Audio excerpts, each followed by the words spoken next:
Hey, it's Mr. Lowry. This is a homework assignment that I assigned on 11/18, which is a Wednesday for cohort A. If you're in cohort B, this is going to be assigned on 11/19 on a Thursday and be due the following day. There's a couple problems here from your book that I want to walk you through in case you need some extra help. And the assignment starts on page 104 with number 18. So this is the one we're looking at right here. Now this is a segment proof. And we've done several examples of segment proofs in class, and I have several videos for you as well if you weren't in class. So if you haven't already checked those out, you probably want to go back to the day 3 post, watch the example videos on segment proofs, and go through the in-class assignment for day 3. If you haven't done that yet, then this is going to be a little bit harder, so you're going to want to understand proofs and understand some of the theorems that we proved in class. This one's about segments, and so one of the things that you probably need to know is the segment addition postulate. And if you're not sure what that is, it's actually in section 2.7, and it's on page 102. Okay, so that's an important piece of this puzzle. We're also going to use some properties of equality here. So your job, we're starting with AD, is congruent to CE. So AD is congruent to CE, so these guys. And we also know that DB is congruent to EB, so these guys are congruent.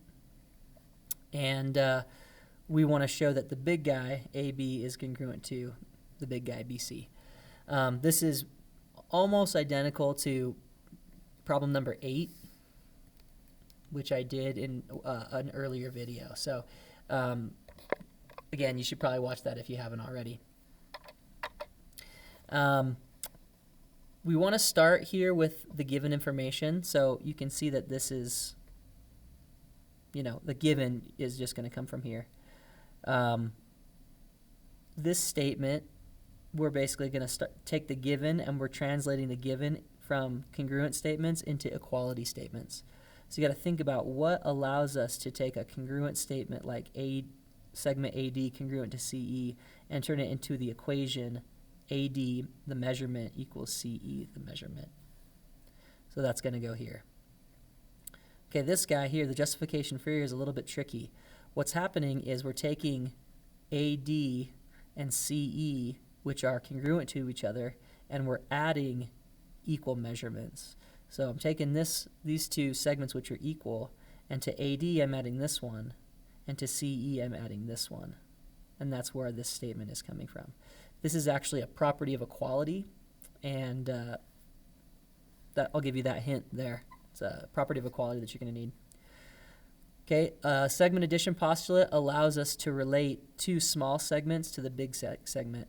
So we want to talk about the measurement of the small one, the measurement of the medium one, and the measurement of the big one, and write those relationships. And you're going to actually need to do that for both of these guys. That's what's going to go here. Okay, now from there, we're going to use a property of equality to kind of move some things around. So we're going to replace something in this statement with these two things. So think about what property allows us to replace with something that it's equal to. This is going to be a replacement idea. It's a property of equality. And then from here to here, we're changing from a equality statement, an equation, back to a congruent statement. So the justification for B and the justification for F are actually the same justification because we're transferring between congruence and equality. So given information goes here, that's pretty obvious. This is going to be B and F are the same. It's the thing that allows you to transfer between congruence and equality. C is a property of equality, and E is a property of equality, using some algebra skills there.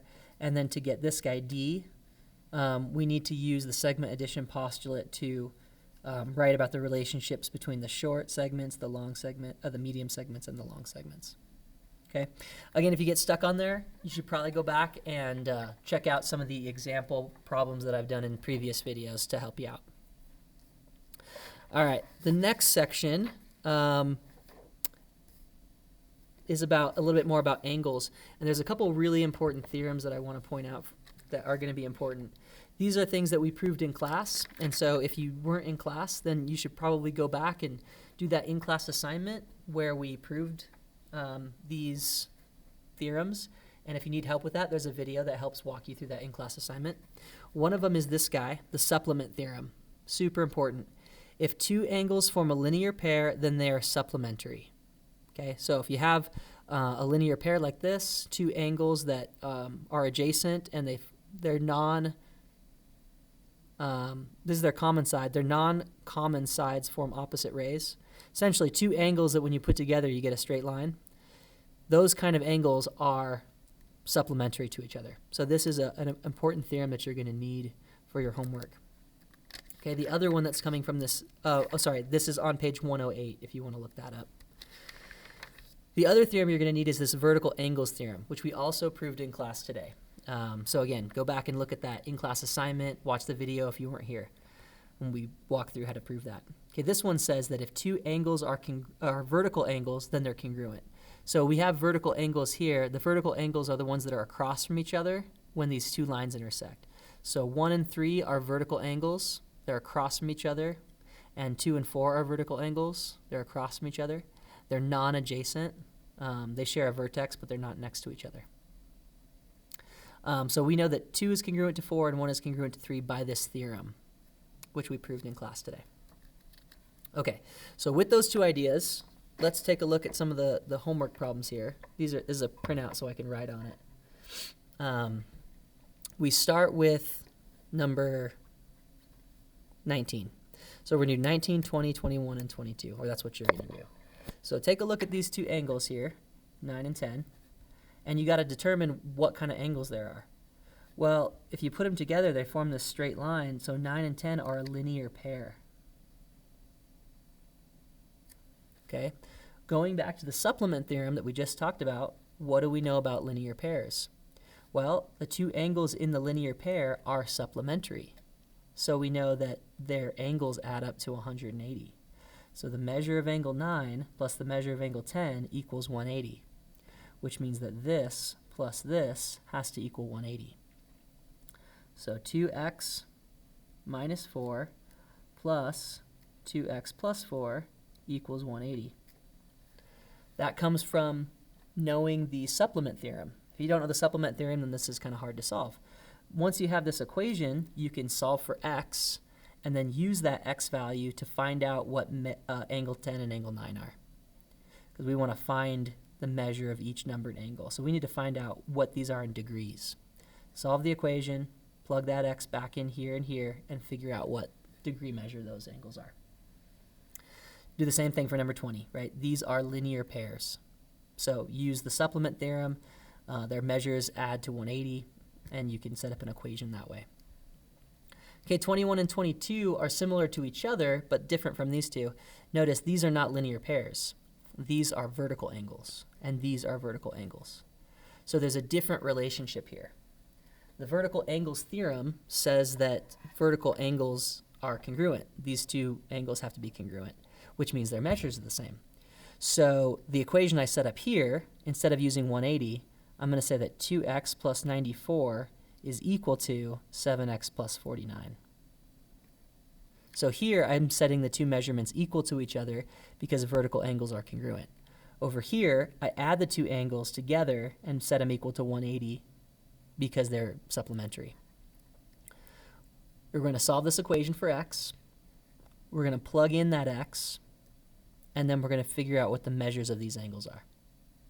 You're going to do that same thing for 21 and 22. All right. The last one here is this guy, 38, which is a proof. So it's might be a little bit tricky for you, but I'm going to help you set it up. And it's actually really, really similar to the proof that we did of the vertical angles theorem. So in the in-class assignment that we did on day 3, we proved the vertical angles theorem. It was number 4 on the in-class assignment, and it's really, really similar to this. So if you haven't done that already, I would go back and do that in-class assignment, check out number 4. There's a video for it if you need some help, and that'll set you up for this one. Okay, let's see what we have, and I'm going to get you started on this one in case you need a little extra help. All right, so we got these figures here, and we also know that ABD, this guy, is congruent to YXZ. So these two guys are congruent. Okay. We want to show that CBD, this one, is congruent to this one. What we know from the picture too is that these are linear pairs. So to make your life a little easier, this is kind of a cool math proof hack.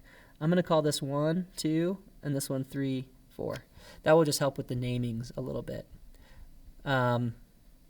So let's start with given, and I'm going to say angle ABD is congruent to YXZ, and we want to prove angle CBD is congruent to angle WXZ. I'm going to translate this though to angle 1 and 1, 2, and 3, and 4. So this guy is congruent to this guy. I'm going to say that angle 1 is congruent to angle 4, and I want to show that angle 2 is congruent to angle 3. It's the same exact proof. It's just a little bit easier to use numbers because the letters kind of get confusing. So let's start with the given. I'm going to say that angle 1 is congruent to angle 4. Statements, reasons. That's given. It's actually not really given. I mean, it kind of is. I just added the numbers there. So we're going to kind of hack that a little bit, and we're just going to add numbers to the picture. So when you draw your images out on your homework, add those numbers, and you'll be good. What do we know about angle 1 and 2, though? They're linear pairs. So they're supplementary.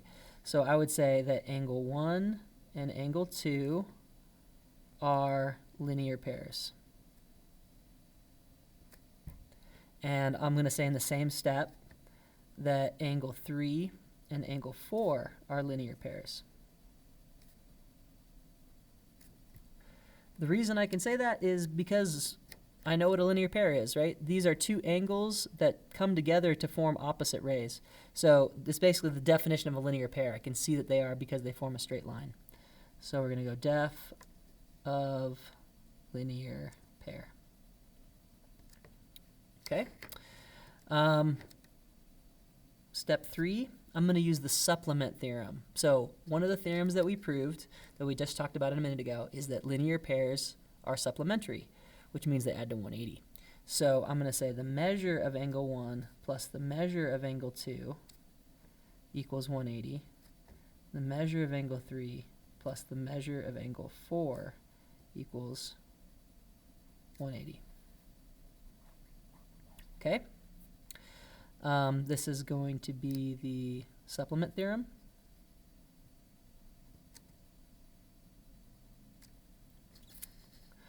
Okay? Now, because they're both equal to 180, I can set these equal to each other. Okay? So that's the next step. I'm not going to finish this up, but this is the start that you need. These two angles together equal these two angles together. You also know that angle 1 is congruent to angle 4.